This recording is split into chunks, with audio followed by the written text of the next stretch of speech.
Place kickers or quarterbacks. Now, a kicker can win a game, while a quarterback can change a season or just change the overall trajectory of a team in itself.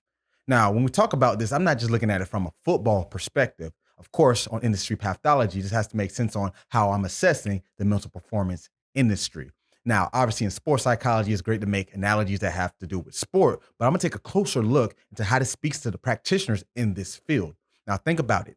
A place kicker, they need very specific skills kicking a ball 30, 40, sometimes 50 yards into two uprights. It's not easy to do, but they're only being called on so often. You might call on them when it's a extra point. It could be a kickoff or a game-winning field goal. So there's a lot of conditions where they might be used. Now think about the more clinical approach to mental performance. Much needed. There's athletes who are going through different things that they might have depression, eating disorders, things that's going to be more on the mood states, that's going to go deeper in almost a therapeutic way, basically.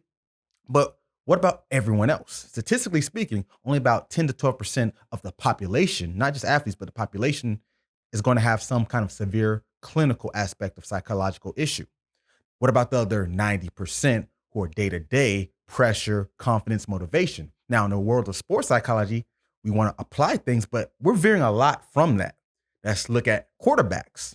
Granted, throwing a football is a very specific skill, and they're the only people who do that on the team. But guess what? They're not only doing that, they're calling the plays, they're assessing things, changing things up. They're the literal leader of the team. So symbolically and literally, they control how the team plays and how the different dynamics of the team and cohesion work. They have a direct pipeline from the coach. Now, granted, everyone works with a coach or the head coach, but they're almost on a one-to-one relationship.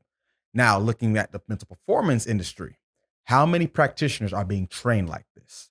And this is being critical in the sense of I've seen the different curriculum. I've talked to potential applicants, and I've seen that a lot of them lack a variation of skills. I'll give you a straight up anecdote as someone who's looking for clinical work, and I don't have that. In my company right now, we focus mostly on the performance side of mental health.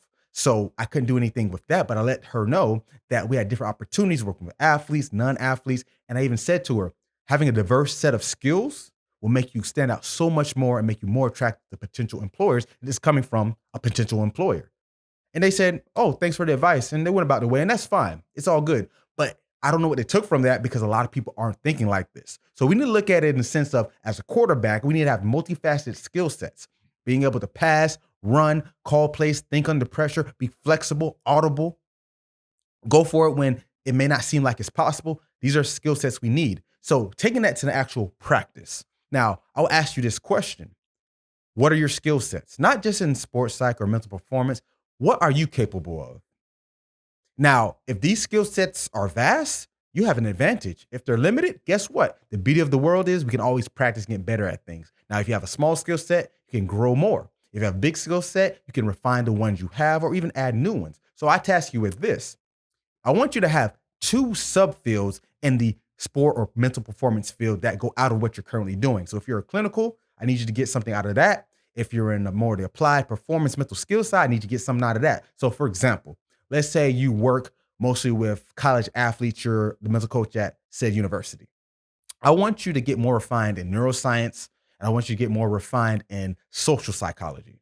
That's just an example. Say you already know those. Okay, personality psychology and cognitive science or cognitive psychology as it pertains to different mental tasks such as the Stroop effect, in-back tasks, things like that. Okay, you got those. I want you to get better at clinical psychology. Now, that's not to say you need to go get your PhD in clinical psychology to practice, but understand it to a decent or a deeper level, I should say.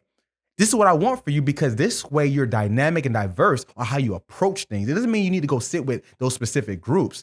I don't always see the same type of people, but I can bring in these skill sets and pull from it and have the analogical thinking. Now, outside of the brain and behavior sciences, I want you to get 3 non-psych related skills. So exercise physiology is probably the easiest ones under that umbrella. And a lot of master's programs have this embedded. The one I took, I learned it from that. So I went right into it. But I know a lot of programs are more in the education or the psychology or counseling department. So they're not getting any of this. There's 2 reasons I want you to know this because 1, if you understand the physiology and movement better, how much more value are you to your athletes when you can speak a language where they can understand to some degree or talk to strength coaches or other practitioners in other fields like PTs, athletic trainers, even the head coach. it makes more sense. You need to understand these things for that reason, but also it can make you better. How do you think approaching it from the mental skill side? A lot of times when I come up with interventions, it's borrowing from how the same periodization programs or approaches that go in line with fitness and strength and conditioning.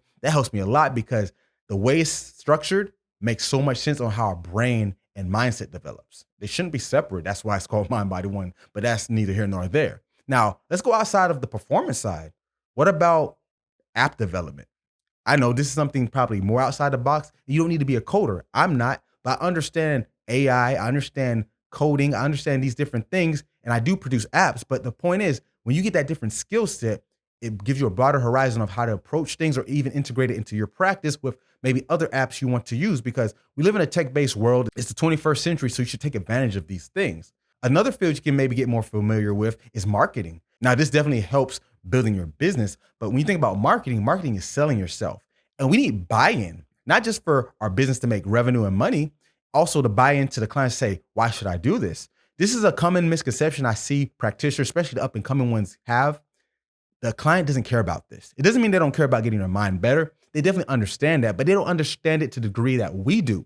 So you need to sell them on the fact of this is important. It's not going to be enough to just say, hey, these are great skills to help you with your confidence, your motivation, visualization, self-talk.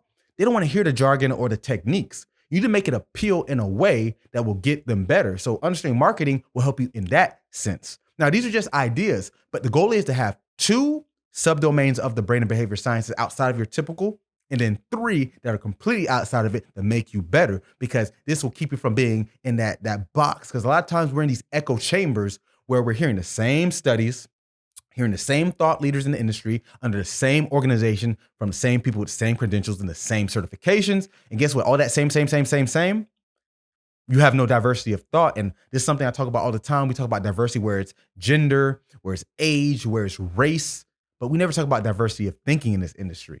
Everyone can't think like the big top practitioners who work with the Olympics and the NBA. Granted, people follow them, great, but they're not the only ones. And obviously, Mind by the One has this way. I have my own methodologies, but think beyond even that. Like, if you can get your hands on more types of philosophies and thinking in this industry, the better. Expand your horizons and take it all in. Keep what you need, keep what you like, but make sure it helps you expand. That's the biggest takeaway. Now, this last part, I really want to beat this idea home of not being stuck in being a place kicker rather than being a quarterback. Let's think about an adjacent field. Let's look at nutrition, right? I work with a lot of nutritionists, dietitians, and these are great people because obviously your performance and health is dictated by what you eat. And there's even a lot of links to brain health and your mindset when it comes to what you eat in the food. So imagine a chef that doesn't understand nutrition. Granted, you can be an amazing cook and not understand nutrition. My grandma, I'm sure she doesn't understand nutrition to the fullest extent, but she cooks great, right? But that's a problem, right? Because these are skill sets that need to be known, because if you're going to cook types of food, you need to make sure it's accommodating the people who are eating it. Or let's flip it on the other side. Being a dietitian, but you don't know how to cook. You can tell them all the different proper macros, micros, nutrients, supplements, how to time the meal. They can do all of that. But can you put it on the stove and cook it? Probably not. There's a movie called The Menu where was a very theme where he's a food critic more so, and he had all these things to say. He could tell you the palettes and the taste and the mixtures. He can predict all of that. But he said, go in the kitchen and cook, and the guy literally couldn't do nothing. You don't want to be this. Now, taking it to our industry, if you're the only one who knows this side, granted, specialization matters to a degree, but it's funny and almost hypocritical that we push not being so specialized to clients and other performers, but we ourselves do this. Being niched is definitely something I guess people do because it's easier to confine where you're at, but it's very limiting, especially in a field like ours. And this is why I beat this drum so hard, because we're not a typical industry. This is not medicine. It's not even fitness, which is not as structured as the medical industry, but it's more structured than ours, right? We don't even know how to agree on what to call ourselves. Mental performance consultants, mental coaches, performance specialists, peak performance coaches, development coaches. The list really goes on. And you see how this is going. So since we're unconventional on how our actual practice and industry goes, how can we expect to carry on like a industry where it's more structured? We can't. This is incongruent to what we want. They call it cognitive dissonance. And where does that really give us, right? So it's ironic how we preach all these things, but we see a lot of it happening in our very industry, and that's a problem. So I'm going to diagnose this as silo syndrome. So think about a silo, everything's contained and nothing really gets out. And if it does come out, comes very little and very few. So that's what's happening in this industry. So make sure you're not getting siloed in your thought. Talk to people from other industries, have nothing to do with what you're doing. I make it my goal to learn more and more from things I don't normally do. I've spent over 15 years learning this stuff. Doesn't mean I don't need to refresh or learn what's new out there. I always say it on what's coming next, and I try to stay ahead of the curve as much as I can in this industry. But guess what? I want to do that in other industries too. And that's honestly what's gotten me to this point. I like to say I'm a product of what I preach. You should practice what you preach. And if it means anything, it's a testament to where I've gotten because I think like this. So hopefully you can take this in as something that can help you, and stay tuned for next week's episode. I want to keep this train going and teach you more skills. So thanks for tuning in, guys. Have a great rest of your week. And that's my pathology.